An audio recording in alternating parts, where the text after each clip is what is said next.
सांख्योपचारिणी पंचसंख्योपचारिणी पंचसंख्योपचारिणी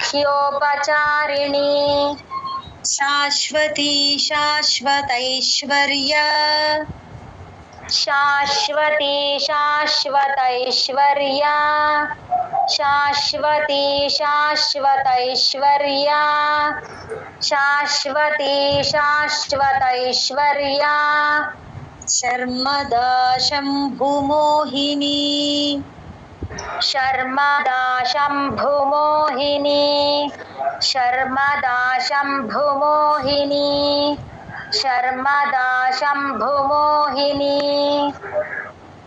ఇక్కడ మొదటి లైన్ లో 3 నామాలండి. పంచమి, పంచభూతేషి, పంచసంఖ్యోపచారిణి.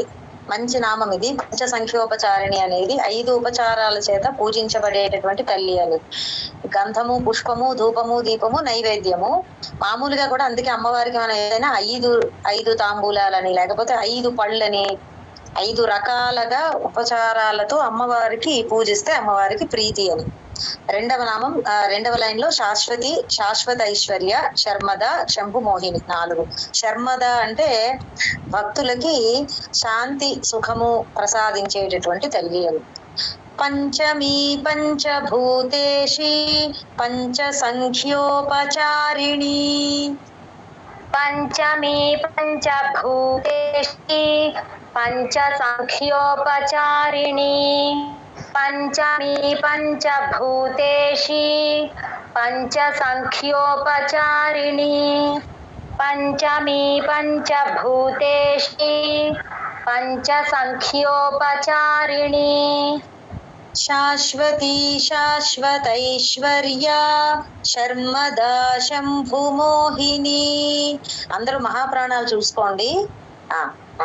శాశ్వతీ శాశ్వతైశ్వర్యా శర్మదా శంభుమోహిని శాశ్వతీ శాశ్వతైశ్వర్యా శర్మదా శంభుమోహిని శాశ్వతీ శాశ్వతైశ్వర్యా శర్మదా శంభుమోహిని పంచమీ పంచభూతేషి పంచసంఖ్యోపచారిణి శాశ్వతీ శాశ్వతైశ్వర్యా శర్మదా శంభుమోహిని పంచమీ పంచభూతేషి పంచసంఖ్యోపచారిణి శాశ్వతీ శాశ్వతైశ్వర్యా శర్మదా శంభుమోహిని పంచమీ పంచభూతేషి పంచసంఖ్యోపచారిణి శాశ్వతీ శాశ్వతైశ్వర్యా శర్మదా శంభుమోహిని పంచమీ పంచభూతేషి పంచసంఖ్యోపచారిణి శాశ్వతీ శాశ్వతైశ్వర్యా శర్మదా శంభుమోహిని పంచమీ పంచభూతేషి పంచసంఖ్యోపచారిణి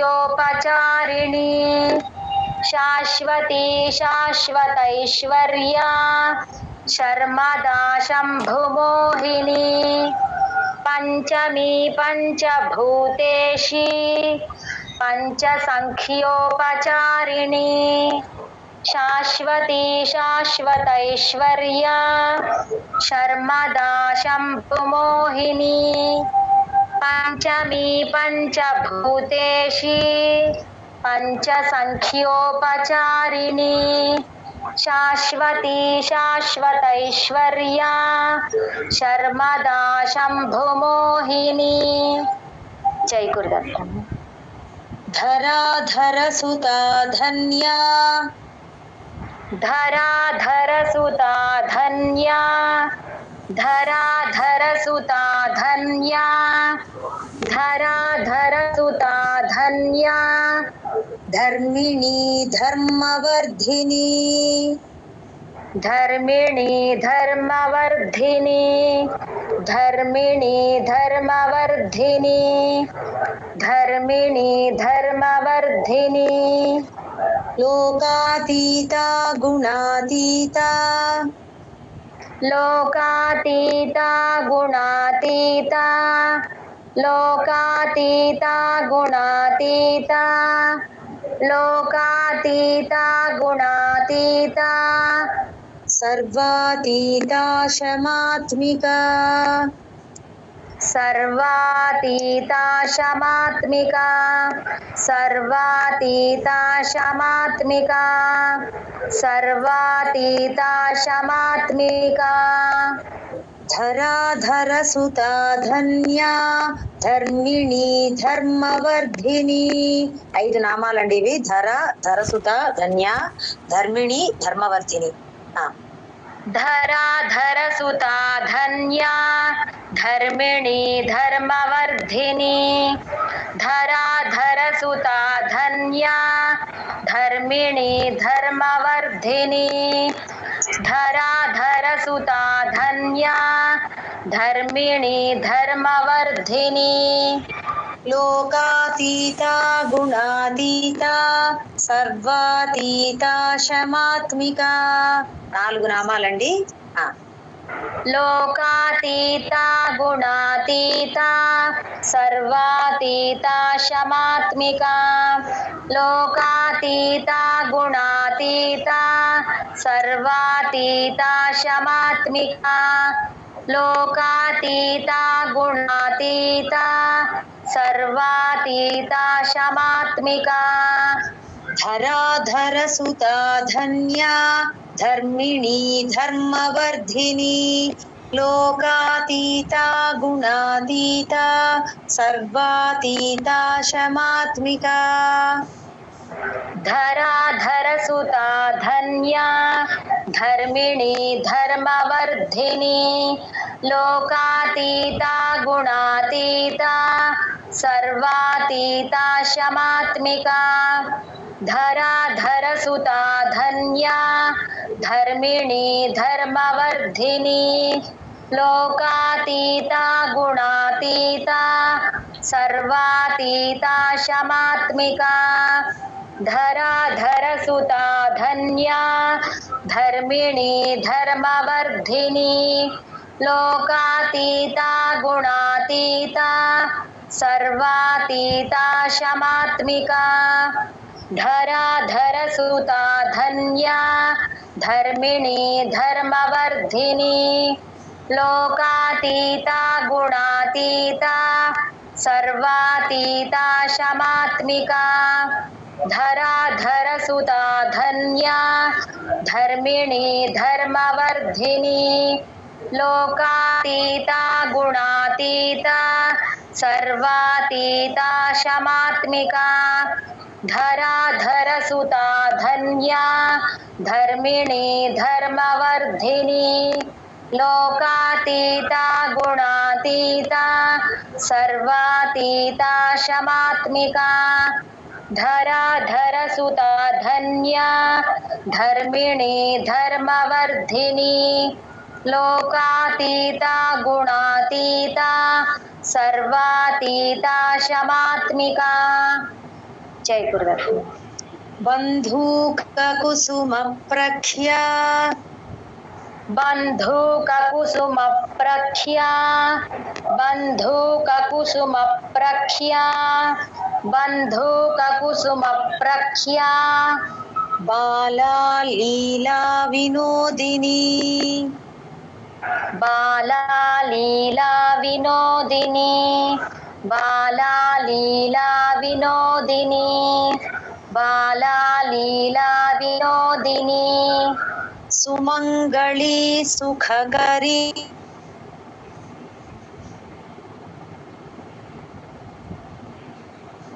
సుఖకరి సుమంగళి సుఖకరి సువేషాఢ్యా సువాసిని సువేషాఢ్యా సువాసిని సువేషాఢ్యా సువాసిని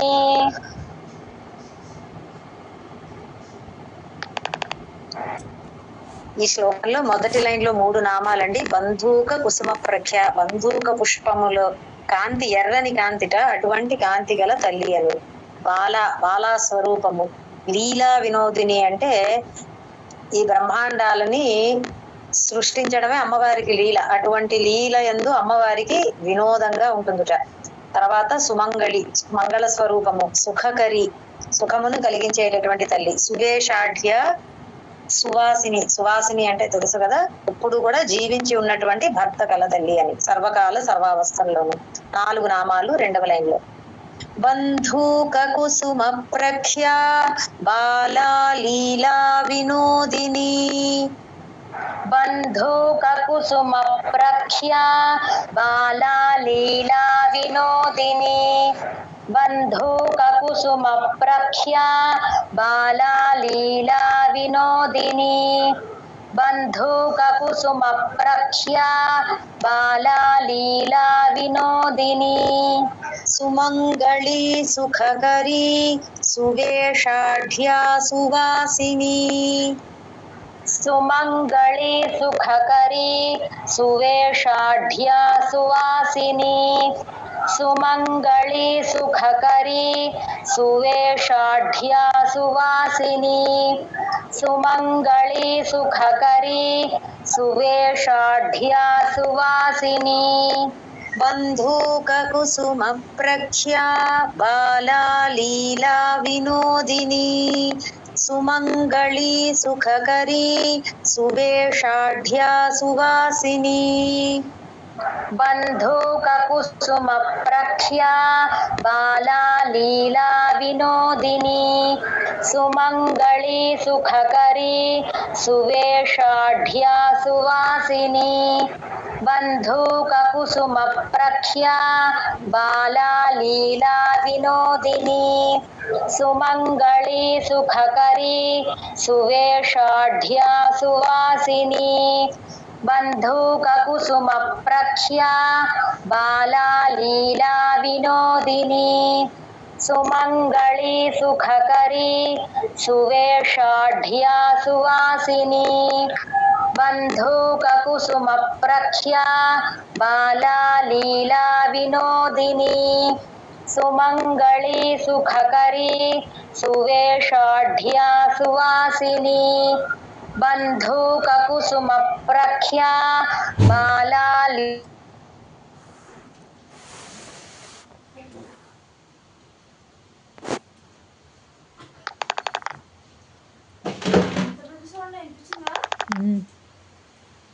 లీలా వినోదిని.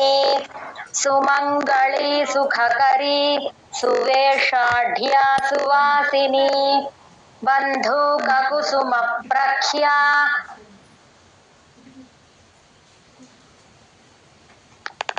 సుఖకరి సువేషాఢ్యా సువాసిని. చేకూరుదత్తమ్మ. సువాసిన్యర్చన ప్రీత. సువాసిన్యర్చన ప్రీత. చెప్పండి. సువాసిన్యర్చన ప్రీత శోభన. సువాసిన్యర్చన ప్రీత శోభన. సువాసిన్యర్చన ప్రీత శోభన. సువాసిన్యర్చన ప్రీత శోభన. శుద్ధ మానస. శుద్ధ మానస. శుద్ధ మానస. శుద్ధ మానస. బిందు తర్పణ సంతుష్ట. బిందు తర్పణ సంతుష్ట. బిందు తర్పణ సంతుష్ట. బిందు తర్పణ సంతుష్ట. పూర్వజా త్రిపురాంబికా. పూర్వజా త్రిపురాంబికా. పూర్వజా త్రిపురాంబికా. పూర్వజా త్రిపురాంబికా. ఈ శ్లోకంలో 6 నామాలు, ఒక్కొక్క లైన్ లో 3 అండి. సువాసిని అర్చన ప్రీత ఒకటి, శోభన ఒకటి, శుద్ధ మానస. ఈ శోభన నామము ఆశోభనాన ఉక్తి శోభనాన చూడాలి ఒకసారి. బిందు దర్పణ సంతుష్ట ఒక నామము, పూర్వజ ఒకటి, త్రిపురాంబిక ఒకటి. సువాసిన్యర్చన ప్రీతా శోభనా శుద్ధమానసా సువాసిన్యర్చన ప్రీతా శోభనా శుద్ధమానసా సువాసిన్యర్చన ప్రీతా శోభనా శుద్ధమానసా సువాసిన్యర్చన ప్రీతా శోభనా శుద్ధమానసా బిందుతర్పణ సంతుష్టా పూర్వజా త్రిపురాంబికా బిందుతర్పణ సంతుష్టా పూర్వజా త్రిపురాంబికా బిందుతర్పణ సంతుష్టా పూర్వజా త్రిపురాంబికా బిందుతర్పణ సంతుష్టా పూర్వజా త్రిపురాంబికా సువాసిన్యర్చన ప్రీతా శోభనా శుద్ధమానసా బిందుతర్పణ సంతుష్టా పూర్వజా త్రిపురాంబికా సువాసిన్యర్చన ప్రీతా శోభనా శుద్ధమానసా బిందుతర్పణ సంతుష్టా పూర్వజా త్రిపురాంబికా సువాసిన్యర్చన ప్రీతా శోభనా శుద్ధమానసా బిందుతర్పణ సంతుష్టా పూర్వజా త్రిపురాంబికా సువాసిన్యర్చన ప్రీతా శోభనా శుద్ధమానసా బిందుతర్పణ సంతుష్టా పూర్వజా త్రిపురాంబికా సువాసిన్యర్చన ప్రీతా శోభనా శుద్ధమానసా బిందుతర్పణ సంతుష్టా పూర్వజా త్రిపురాంబికా సువాసిన్యర్చన ప్రీతా శోభనా శుద్ధమానసా బిందుతర్పణ సంతుష్టా పూర్వజా త్రిపురాంబికా సువాసిన్యర్చన ప్రీతా శోభనా శుద్ధమానసా బిందుతర్పణ సంతుష్టా పూర్వజా త్రిపురాంబికా సువాసిన్యర్చన ప్రీతా శోభనా శుద్ధమానసా బిందుతర్పణ సంతుష్టా పూర్వజా త్రిపురాంబికా జైకురుత దశముద్రా సమారాధ్యా దశముద్రా సమారాధ్యా దశముద్రా సమారాధ్యా దశముద్రా సమారాధ్యా త్రిపురా శ్రీవశంకరీ త్రిపురా శ్రీవశంకరీ త్రిపురా శ్రీవశంకరీ త్రిపురా శ్రీవశంకరీ జ్ఞానముద్రా జ్ఞానగమ్యా జ్ఞానముద్రా జ్ఞానగమ్యా జ్ఞానముద్రా జ్ఞానగమ్యా జ్ఞానముద్రా జ్ఞానగమ్యా జ్ఞానజ్ఞేయస్వరూపిణీ జ్ఞానజ్ఞేయస్వరూపిణీ జ్ఞానజ్ఞేయస్వరూపిణీ జ్ఞానజ్ఞేయస్వరూపిణీ. ఈ శ్లోకంలో దశముద్ర సమారాధ్య ఒక నామము, త్రిపుర శ్రీవశంకరి రెండవది. రెండో లైన్ లో జ్ఞానముద్ర ఒకటి, జ్ఞానగమ్య ఒకటి, జ్ఞానజ్ఞేయ స్వరూపిణి ఒకటి, 3 నామాలు అన్నమాట. దశముద్రా సమారాధ్య త్రిపురా శ్రీవశంకరీ దశముద్రా సమారాధ్యా త్రిపురా శ్రీవశంకరీ దశముద్రా సమారాధ్యా త్రిపురా శ్రీవశంకరీ దశముద్రా సమారాధ్యా త్రిపురా శ్రీవశంకరీ జ్ఞానముద్రా జ్ఞానగమ్య జ్ఞానజ్ఞేయ స్వరూపిణీ ज्ञानमुद्रा ज्ञानगम्या ज्ञानज्ञेयस्वरूपिणी ज्ञानमुद्रा ज्ञानगम्या ज्ञानज्ञेयस्वरूपिणी ज्ञानमुद्रा ज्ञानगम्या ज्ञानज्ञेयस्वरूपिणी दशमुद्रा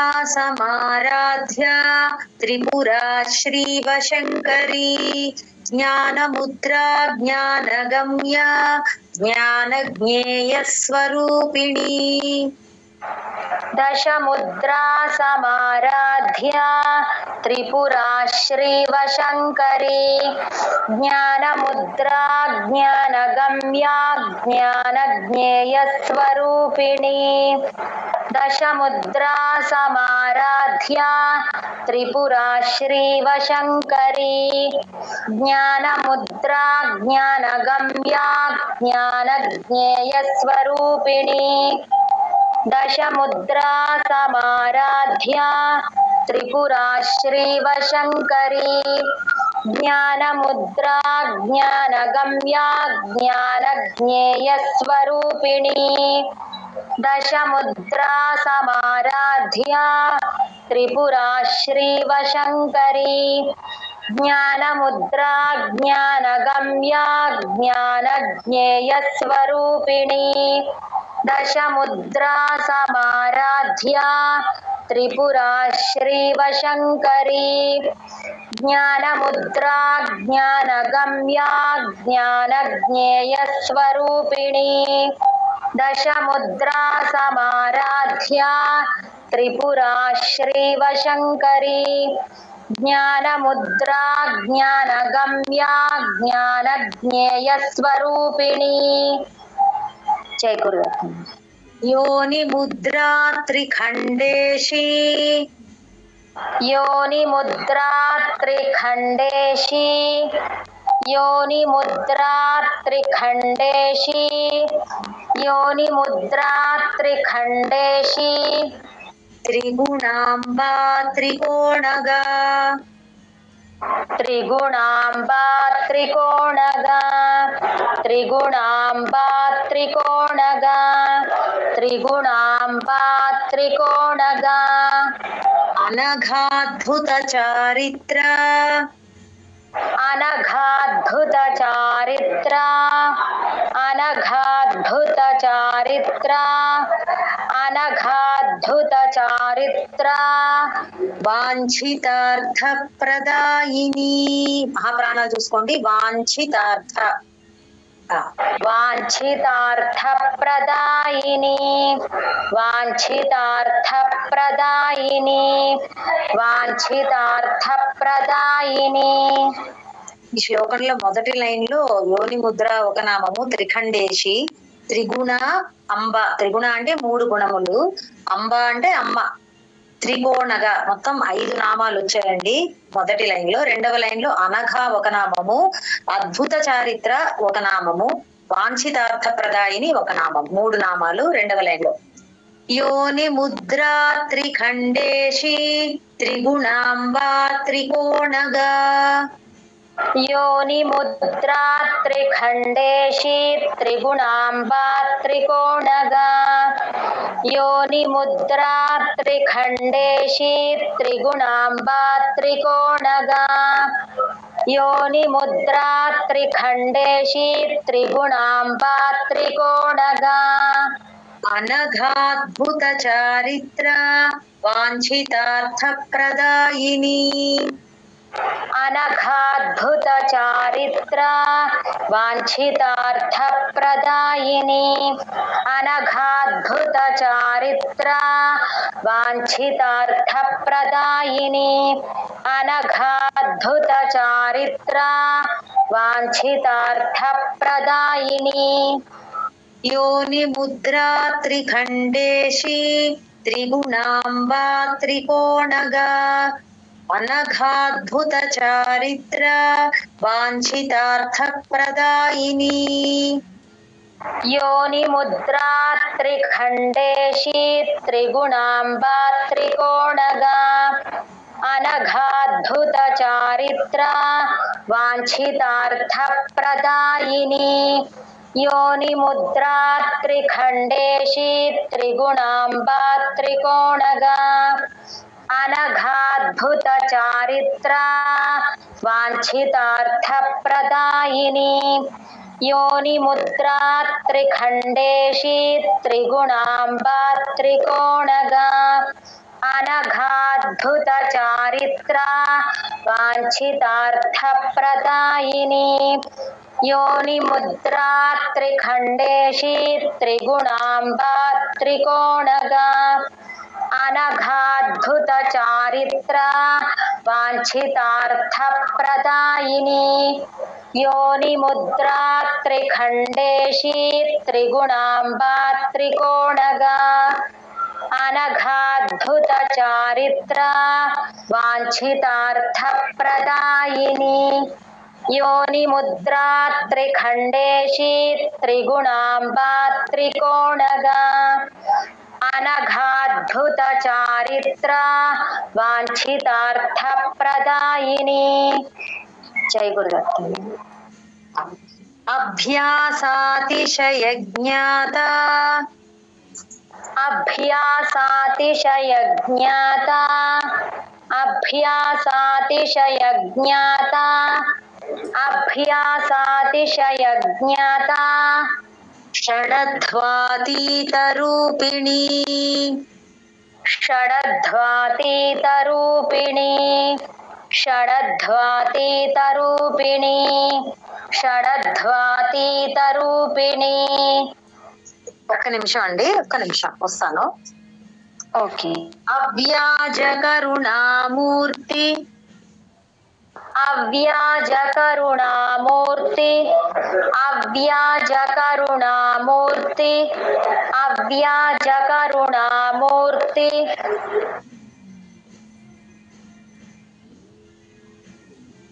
అజ్ఞానధ్వాంత దీపిక. ఇది కలిపినప్పుడు రా వస్తుంది, ఇప్పుడు విడగొట్టాం కాబట్టి అజ్ఞానధ్వాంత దీపిక అని చెప్తున్నానండి. అయ్యాక ఒక్క నిమిషం ఉండండి, నేను మళ్ళీ వస్తాను. అజ్ఞానధ్వాంత దీపిక అజ్ఞానధ్వాంత దీపిక అజ్ఞానధ్వాంత దీపిక.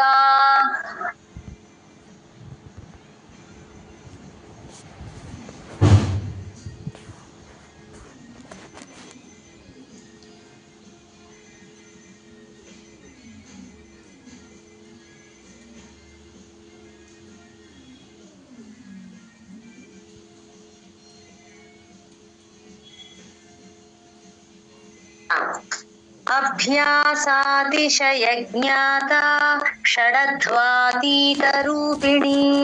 ఇవి రెండు నామాలండి. అభ్యాసాతిశయ జ్ఞాత షడధ్వాతీత రూపిణి అభ్యాసాతిశయ జ్ఞాత షడధ్వాతీత రూపిణి అభ్యాసాతిశయ జ్ఞాత షడధ్వాతీత రూపిణి. అవ్యాజ కరుణామూర్తిరజ్ఞానధ్వాంత దీపిక. ఇవి కూడా రెండు నామాలు, అవ్యాజ కరుణామూర్తి అజ్ఞానధ్వాంత దీపిక అని చెప్పి చాలా మంచి నామాలండి ఇవి. అభ్యాసాతిశయ జ్ఞాత అంటే అభ్యాసము చేసిన కొలది అమ్మవారి గురించి మనం ఇంకా తెలుసుకోగలము అని చెప్పి. అవ్యాజ కరుణామూర్తి అంటే తెలుసు కదా, అవ్యాజమైనటువంటి కరుణ కలిగినటువంటి తల్లి. అజ్ఞాన ధ్వాంత దీపిక అంటే అజ్ఞానము అంధకారాన్ని పోగొట్టేటటువంటి దీపము వంటిది అని. అవ్యాజ కరుణామూర్తిరజ్ఞానధ్వాంత దీపిక అవ్యాజ కరుణామూర్తిరజ్ఞానధ్వాంత దీపిక అవ్యాజ కరుణామూర్తిరజ్ఞానధ్వాంత దీపిక. అభ్యాసాతిశయ జ్ఞాత షడధ్వాతీత రూపిణి అవ్యాజ కరుణామూర్తిరజ్ఞానధ్వాంత దీపిక. అభ్యాసాతిశయ జ్ఞాత షడధ్వాతీత రూపిణి అవ్యాజ కరుణామూర్తిరజ్ఞానధ్వాంత దీపిక अभ्यासातिशयज्ञाता षडध्वातीतरूपिणी अव्याजकरुणामूर्तिरज्ञानध्वान्तदीपिका अभ्यासातिशयज्ञाता षडध्वातीतरूपिणी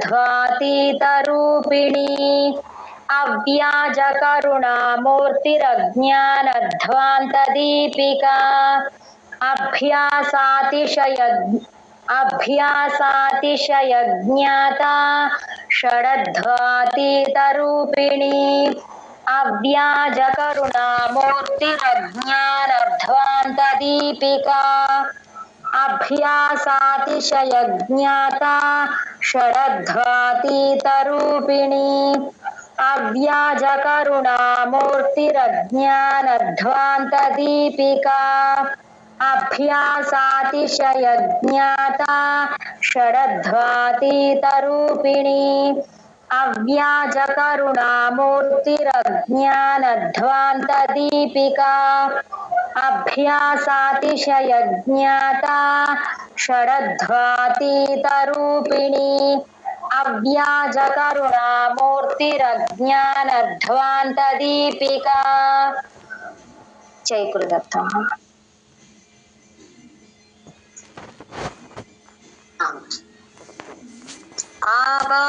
आबालगोपविदिता आबालगोपविदिता आबालगोपविदिता आबालगोपविदिता सर्वानुल्लङ्घ्य शासना सर्वानुल्लङ्घ्य शासना सर्वानुल्लङ्घ्य शासना सर्वानुल्लङ्घ्य शासना श्रीचक्रराजनिलया श्रीचक्रराजनिलया श्रीचक्रराजनिलया श्रीचक्रराजनिलया श्रीमत्त्रिपुरसुन्दरी श्रीमत्त्रिपुरसुन्दरी श्रीमत्त्रिपुरसुन्दरी श्रीमत्त्रिपुरसुन्दरी 4 నామాలండి. ఆబాల గోప విదిత ఒక నామము, సర్వానుల్లంఘ్య శాసన ఒక నామము. ఎవరు కూడా అతిక్రమించడానికి వీలు లేనటువంటి శాసనము కలిగినటువంటి తల్లి అని. దీనికి ఇంకొక రకంగా కూడా అర్థం చెప్పచ్చేమో, నేను చాలా సులువుగా చెప్తున్నాను. శ్రీచక్ర రాజనిలయ, శ్రీచక్రము నివాసముగా కలిగిన తల్లి అని. శ్రీమత్ త్రిపుర సుందరి అంటే మహా త్రిపుర సుందరి, త్రిపురాంతకుడు పరమశివుడు కాబట్టి ఆయన భార్య త్రిపుర సుందరి. ఇంకా చాలా అర్థాలు ఉంటాయి దీనికి. ఇంతవరకు చాలు, 4 నామాలండి ఇది. ఆబాల గోప విదిత సర్వానుల్లంఘ్య శాసన. అఘ మహాప్రాణం, ఉల్లంఘ్య అనాలి. ఆబాల గోప విదిత సర్వానుల్లంఘ్య శాసన. ఆబాల గోప విదిత సర్వానుల్లంఘ్య శాసన. ఆబాల గోప విదిత సర్వానుల్లంఘ్య శాసన. శ్రీచక్రరాజనిలయ శ్రీమత్త్రిపుర సుందరి. శ్రీచక్రరాజనిలయ శ్రీమత్త్రిపుర సుందరి. శ్రీచక్రరాజనిలయ శ్రీమత్త్రిపుర సుందరి. శ్రీచక్రరాజనిలయ శ్రీమత్త్రిపుర సుందరి. ఆబాల గోప విదిత సర్వానుల్లంఘ్య శాసన. శ్రీచక్రరాజనిలయ శ్రీమత్త్రిపుర సుందరి. ఆబాల గోప విదిత సర్వానుల్లంఘ్య శాసన.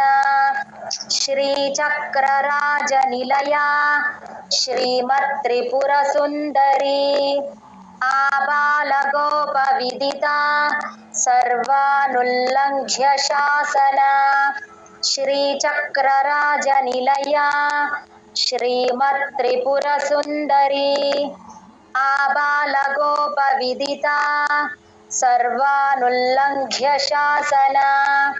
श्रीचक्रराजनिलया श्रीमत्त्रिपुरसुन्दरी आबालगोपविदिता सर्वानुल्लङ्घ्य शासना श्रीचक्रराजनिलया श्रीमत्त्रिपुरसुन्दरी आबालगोपविदिता सर्वानुल्लङ्घ्य शासना श्रीचक्रराजनिलया श्रीमत्त्रिपुरसुन्दरी आबालगोपविदिता सर्वानुल्लङ्घ्य शासना श्रीचक्रराजनिलया श्रीमत्त्रिपुरसुन्दरी आबालगोपविदिता सर्वानुल्लङ्घ्य शासना श्रीचक्रराजनिलया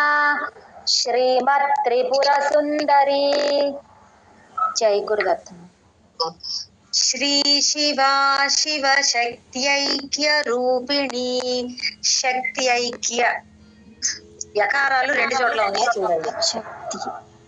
श्री शिवा शिव शक्त्यैक्य रूपिणी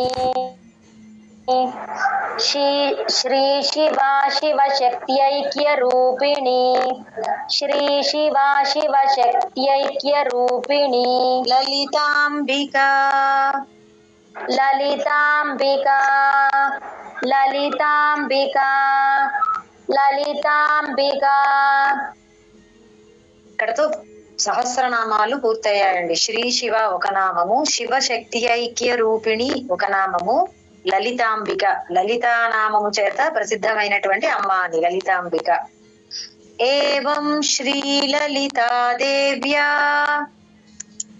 एवं श्रीललिता देव्या एवं श्रीललिता देव्या एवं श्रीललिता देव्या नाम्नां साहस्रकं जगुः नाम्नां साहस्रकं जगुः नाम्नां साहस्रकं जगुः नाम्नां साहस्रकं जगुः। श्री शिवा शिव शक्त्यैक्य रूपिणी ललितांबिका श्री शिवा शिव शक्त्यैक्य रूपिणी ललितांबिका श्री शिवा शिव शक्त्यैक्य रूपिणी ललितांबिका श्री शिवा शिव शक्त्यैक्य रूपिणी ललितांबिका। एवं श्री ललिता देव्या नाम्नां साहस्रकं जगुः एवं श्रीललिता देव्या नाम्नां साहस्रकं जगुः एवं श्रीललिता देव्या नाम्नां साहस्रकं जगुः एवं श्रीललिता देव्या नाम्नां साहस्रकं जगुः। श्री शिवा शिव शक्त्यैक्य रूपिणी ललितांबिका ఇవి మూడు నామాలు చెప్పాను కదా ఇందాక. ఏవం శ్రీ లలితా దేవ్యా నామ్నాం సాహస్రకం జగుః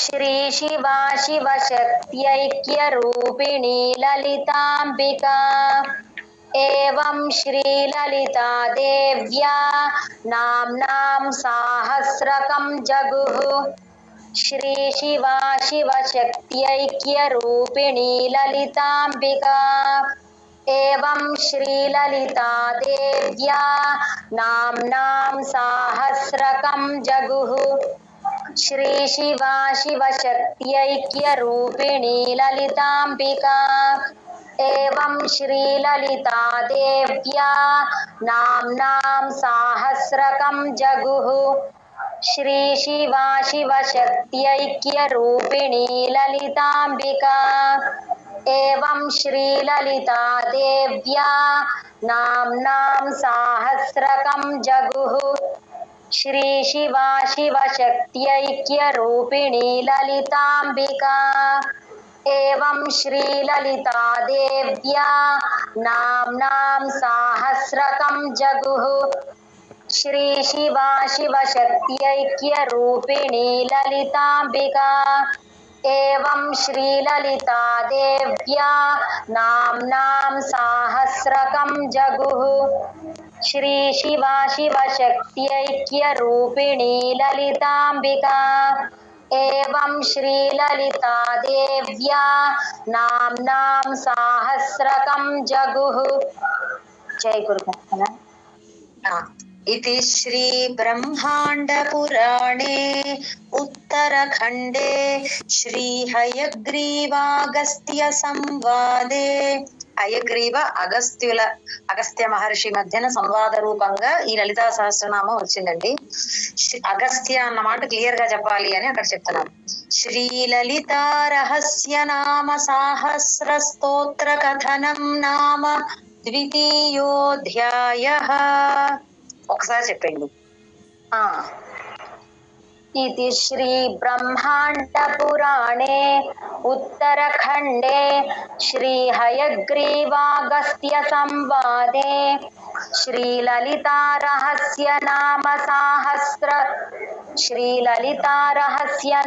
सहस्र स्तोत्र कथनम संपूर्णम.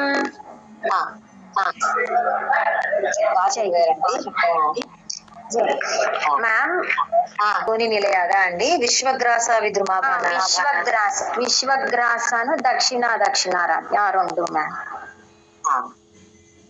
విశ్వగ్రాస అంటే అమ్మవారి విశ్వమే ఆహారముగా గలది అన్నమాట. అంటే చరాచర జగత్తుని అమ్మవారే మళ్ళీ లయం చేసేసుకుంటుంది కదా, ఆహారంగా తీసేసుకుంటుంది అని చెప్పి.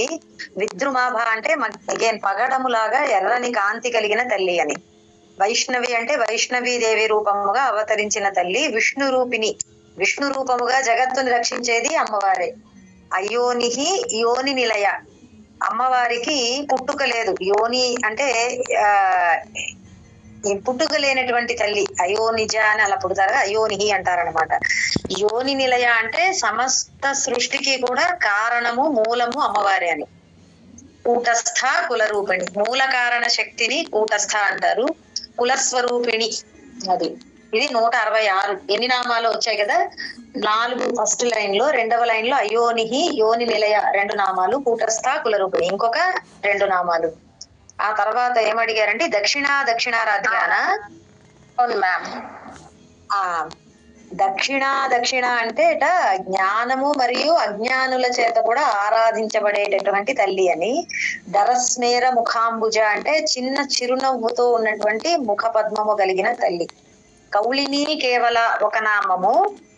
అనర్ఘ్య కైవల్య పదదాయిని అంటే అత్యుత్తమమైనటువంటి మోక్షము ప్రసాదించేటటువంటి తల్లి అని ఇది ఇంకొక నామము. అది కౌళిని కేవల అంటే కేవలము ఈశ్వర జ్ఞాన స్వరూపిణి అని అర్థముటండి. మీకు చిన్నగా మీనింగ్స్ జస్ట్ ఒక్క లైన్ అంటే కూడా పర్వాలేదండి. కథనం సంపూర్ణం. Okay ma'am. అది ఈ పుస్తకంలో నామ స్తోత్ర ఏం చెప్పాను, నిత్య స్తోత్రమాలిక పుస్తకంలో అలా ఉంది, చూసుకోలేదు. సంపూర్ణం అన్న చెప్పచ్చు. Okay ma'am. బ్రహ్మాండ పురాణం ఉత్తరాఖండలో ద్వితీయోధ్యాయంలో వచ్చింది అనమాట అది. ఓకే.